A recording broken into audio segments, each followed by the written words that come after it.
Hi, my name is TJ Scott. This is my video reaction number one for human resources management. Um, Basically, what the video touched on, not only a lot of feminism, as the speaker was a feminist and she was a big advocate for her situation, the studies that she had done, but what it really advocated for was basically discrimination, and more specifically, formal discrimination and interpersonal discrimination. She goes into exactly and precisely what those are and how important interpersonal discrimination is, and how people really don't understand the values that she studies and how important they can be, not only in the workforce but in everyday life. She discusses different things like going to stores, buying different things, job applications, just general interaction with people and how it can change. So going right into the video, as I said before, she discussed how she's a feminist and she began at Smith College. She comes back to some of her times at Smith College, which is an all-women's college.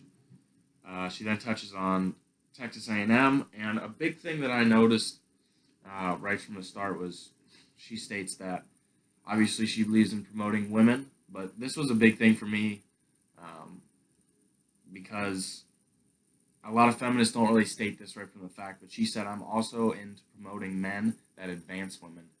I think that's a great way of putting things and making it more approachable to men because feminism can be upfront, very personal, uh, very factual, and it can be right up in people's faces. And I think when you're able to make it equal among gender, it makes things a lot easier to understand.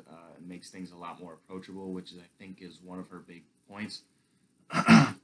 So going into what she's touching on, she tells a little story about an assistant she had named Wilson and how he would lock the doors when he went into the gas station when she was in the car. And she realized there was a lot of gender issues right from the start, and she decided to act on those things. Um, One thing she does discuss is laws have been passed to protect different individuals in the past, and there are no laws to protect against interpersonal discrimination, which I will touch on later in my video. Um, so she goes into a series of studies that she's done. She's done a variety of different studies. One where she sent students to apply for jobs, where one student would be wearing a Texas and Proud hat, and another would be wearing a Gay and Proud hat. They knew there were jobs available in these situations. They knew that they could apply, and they noticed that the interactions were much different from the Texas and Proud to the Gay and Proud, which to me is not surprising. It's shocking. It hurts a little bit, um, knowing how, I guess, rude people can be, and also how blind people can be to the world that they live in. Once again, I'm not surprised because we see it all over the place out in the world. It doesn't matter who you are, what you believe in, you see it everywhere. Whether or not you ignore it or act on it is up to you. So basically, obviously, um, there was a lot of interpersonal discrimination. Fewer words were spoken to these individuals, less interactions, unfriendliness, rude.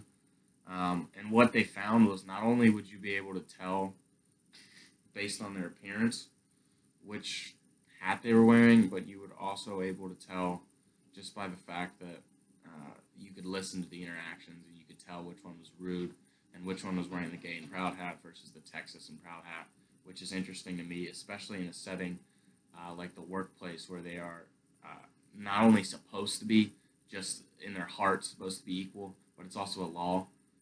And in this situation, they made sure that it was a law in this specific city. Sorry about that.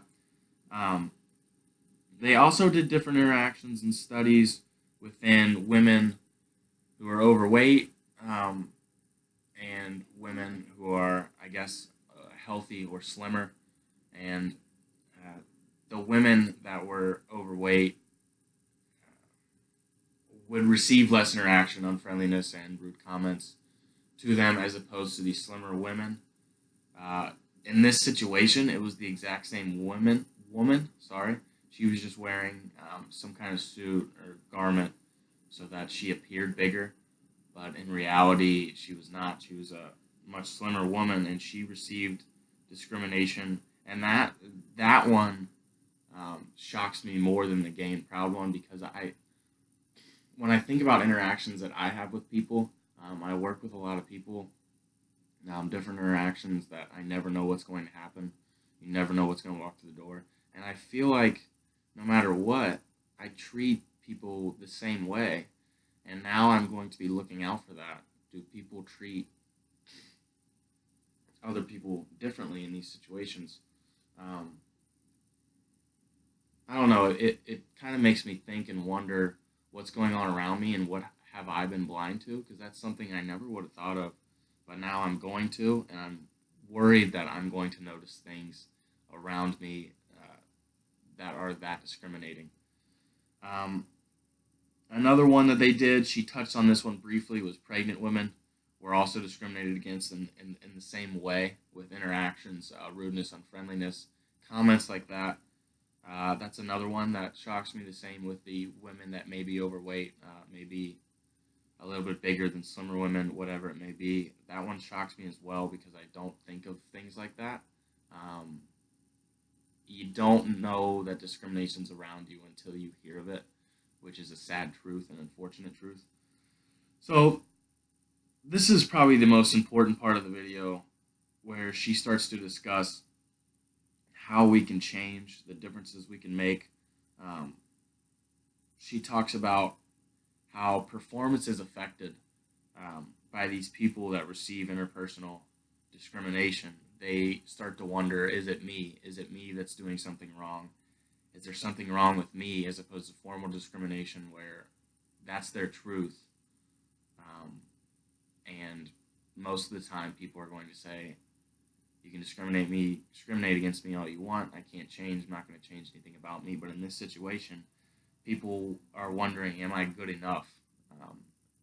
Why are people so rude to me in these situations? And that's a sad truth. That performance can be affected, but not only performance, but maybe uh, their mental toughness, being able to withhold those things, their mental health, mental awareness. Those kind of things can hurt. They can be impactful for life. So these are the big things. She says that we can help, and I absolutely believe that. Um, and she gives some tips to people that are targets. She refers to them as individualize yourself from the situation. For example, she said if you have a condition, a scar, a blemish, anything like that, that's could prevent people from being friendly to you. Acknowledge it. Say, yes, I have a scar on my face. I can relate to the situation. I have about a 6 to 7 inch scar on the back of my head. Most of the time, people now know what's going on, but if I go get a haircut at a new place, I absolutely warn people beforehand, because I've been in situations where they may shave the back of my head and I get an incredible reaction, almost like they have given me the scar. So I always acknowledge things like that. It does seem to help. Like, hey, I have a huge scar on the back of my head. Um, just be aware of that. It's not going to hurt if you touch it or anything like that, so don't worry about it. That was a good tip. I'm not really sure what to do in different situations. I wish she would have touched on that a little bit more. Um, Another thing she says was, we have a big role as a society. We have a big role when it comes to seeing and finding out interpersonal discrimination. Basically, when you see something, say something, was her rule of thumb, and I believe in that.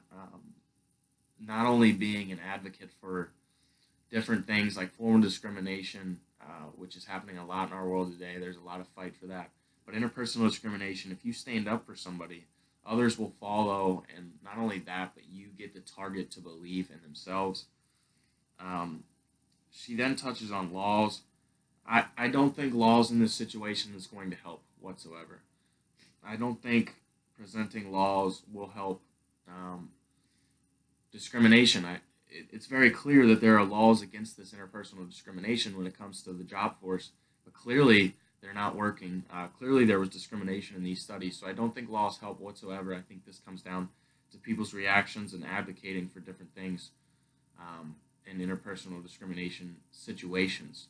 People standing up, not to target other people.